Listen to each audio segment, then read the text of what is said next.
Ésaïe chapitre 45.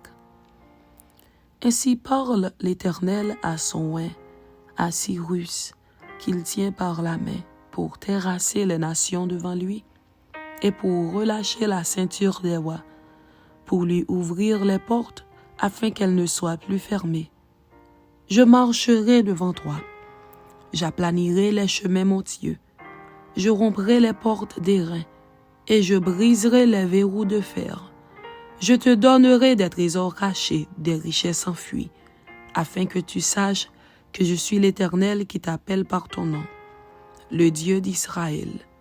Pour l'amour de mon serviteur Jacob et d'Israël mon élu, je t'ai appelé par ton nom. Je t'ai parlé avec bienveillance avant que tu me connusses. Je suis l'Éternel, et il n'y en a point d'autre. Hors moi, il n'y a point de Dieu. Je t'ai ceint avant que tu me connusses. C'est afin que l'on sache du soleil levant au soleil couchant que hors moi, il n'y a point de Dieu. Je suis l'Éternel et il n'y en a point d'autre. Je forme la lumière et je crée les ténèbres. Je donne la prospérité et je crée l'adversité. Moi, l'Éternel, je fais toutes ces choses.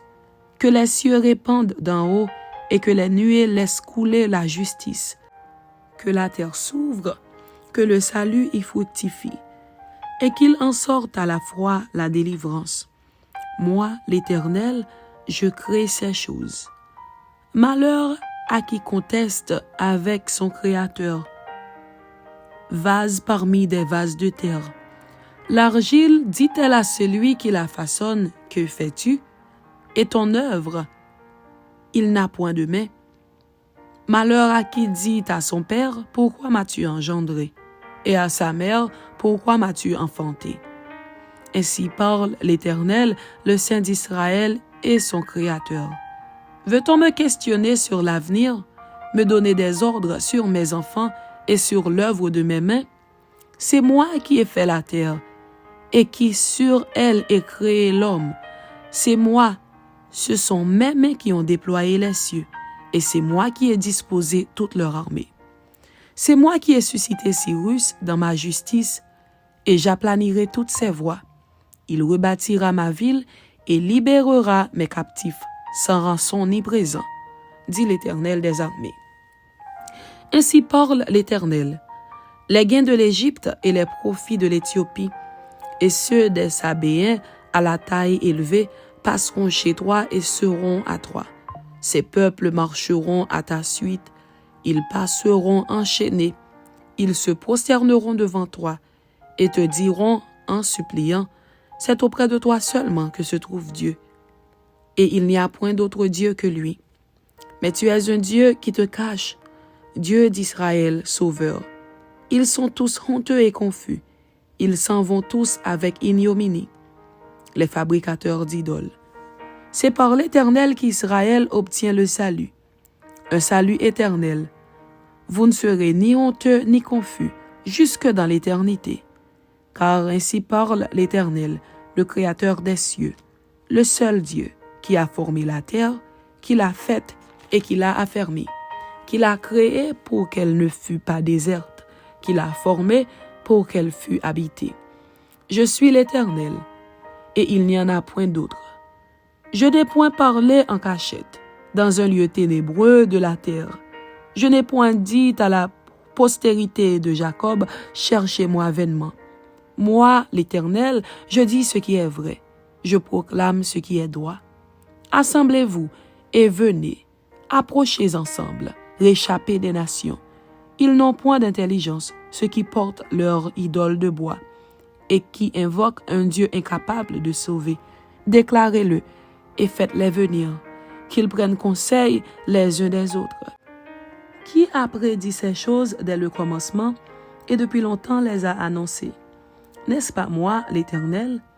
Il n'y a point d'autre Dieu que moi. Je suis le seul Dieu juste et qui sauve. Tournez-vous vers moi et vous serez sauvés, vous tous qui êtes aux extrémités de la terre. Car je suis Dieu, et il n'y en a point d'autre. Je le jure par moi-même, la vérité sort de ma bouche, et ma parole ne sera point révoquée. Tout genou fléchira devant moi, toute langue jurera par moi. En l'Éternel seul, me dira-t-on, réside la justice et la force.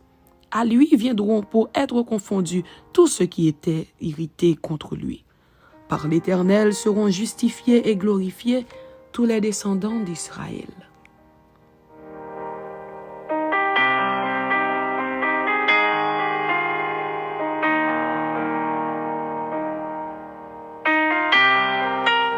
Ésaïe chapitre 46. Chute des dieux de Babylone. Bel s'écroule, Nebo tombe. On met leurs idoles sur des animaux, sur des bêtes. Vous les portiez, et les voilà chargés, devenus un fardeau pour l'animal fatigué. Ils sont tombés, ils se sont écroulés ensemble. Ils ne peuvent sauver le fardeau, et ils s'en vont eux-mêmes en captivité. Écoutez-moi, maison de Jacob, et vous tous, restes de la maison d'Israël, vous que j'ai pris à ma charge dès votre origine, que j'ai porté dès votre naissance. Jusqu'à votre vieillesse, je serai le même. Jusqu'à votre vieillesse, je vous soutiendrai. Je l'ai fait et je veux encore vous porter, vous soutenir et vous sauver. À qui me comparerez-vous pour le faire mon égal? À qui me ferez-vous ressembler pour que nous soyons semblables?